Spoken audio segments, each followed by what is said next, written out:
தேர்தல் அறிவிக்கப்படுவதற்கு முன்பாகவே மாண்புமிகு எதிர்க்கட்சி தலைவர் தோல்வியை ஒப்புக்கொண்டு விட்டார். கேட்டதுக்கு மட்டும்தான் பதில். பேரவைத் தலைவர்களே, நாங்க என்ன கேட்டோம் அதற்கு மட்டும்தான் பதிலை தவிர சங்கரங்கள்னா பெண்ணகத்துல ஏன் பார்த்தீங்க சொல்லுங்க. இப்ப திருட்டுத்தனமா ஓட்டு போட நீங்க தான் சொன்னீங்க.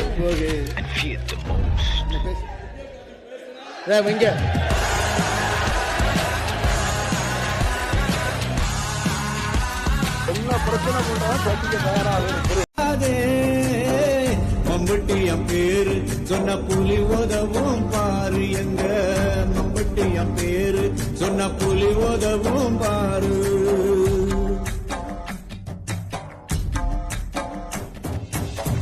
மம்பட்டிய பேரு சொல்ல நாவு கொஞ்சம் கூசுதடா, அஞ்சு மலை தோப்புக்குள்ள ஆவி வந்து பேசுதடா. மம்பட்டிய வீரம் எங்க சாதி சனம் காக்கும்.